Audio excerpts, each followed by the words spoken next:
Assalamualaikum warahmatullahi wabarakatuh. Perkenalkan, nama saya Arsyad Syafar Sadat. Saya di sini akan menjelaskan mengenai aspek-aspek perbandingan administrasi negara. Aspek-aspek perbandingan administrasi negara terdiri dari satu, ada bentuk negara. Bentuk negara dibagi menjadi beberapa, yaitu ada pertama, negara kesatuan. Negara kesatuan dibagi menjadi dua, yaitu negara kesatuan dengan sistem sentralisasi dan negara kesatuan dengan sistem desentralisasi. Selanjutnya ada negara serikat. Negara serikat merupakan suatu negara yang terdiri atas beberapa negara bagian yang tidak mempunyai kedaulatan keluar, dan kedaulatan keluar ini hanya dimiliki oleh gabungan atau serikat atau federasi dari negara-negara bagian tersebut yang dinamakan pemerintahan federal. Lalu ada perserikatan negara.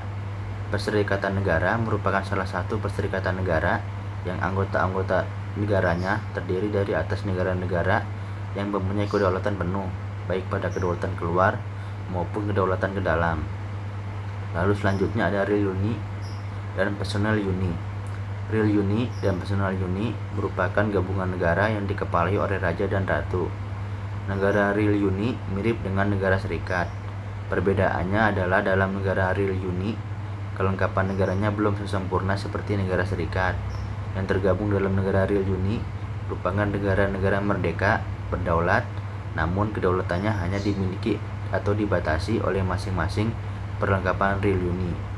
Terwujudnya negara Real Uni didasarkan oleh perjanjian yang telah disepakati bersama. Lalu selanjutnya ada negara Dominion. Negara Dominion merupakan bentuk negara yang hanya terdapat dalam ketatanegaraan negara Inggris. Lalu selanjutnya ada negara jajahan atau koloni. Negara jajahan atau daerah jajahan merupakan daerah yang tidak diperintah bangsa lain, yaitu negara kolonial atau negara penjajahan. Lalu selanjutnya ada negara protektorat, yang dimana negara-negara ini adalah negara-negara yang di bawah perlindungan negara lain yang lebih kuat. Selanjutnya ada daerah mandat. Daerah mandat pada dasarnya merupakan bekas jajahan dari negara-negara yang kalah dalam Perang Dunia I, sesuai dengan perjanjian Versailles. Selanjutnya ada negara trustee.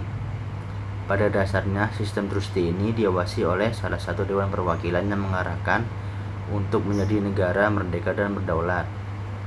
Yang kedua ada bentuk pemerintahan.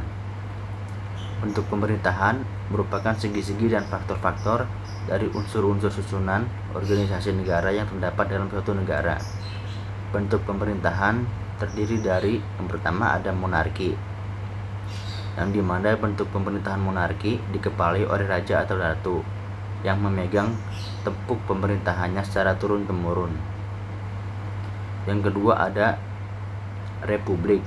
Bentuk pemerintahan republik merupakan bentuk pemerintahan yang kepala negaranya bukan seorang raja atau ratu, melainkan seorang presiden yang memegang pemerintahan melalui pemilihan umum. Yang ketiga ada sistem pemerintahan. Sistem pemerintahan adalah hubungan antar organ pemerintah dan alat perlengkapan negara-negara lainnya yang ada atau menjalankan fungsinya di dalam suatu negara. Sistem pemerintahan negara dibagi atas beberapa berikut. Yang pertama ada sistem presidensial. Sistem presidensial di mana kedudukan presiden sebagai kepala negara dan kepala pemerintahan. Yang kedua sistem parlementer, yang di mana sistem parlementer presiden hanya memiliki kekuasaan sebagai kepala negara. Lalu ada sistem politik.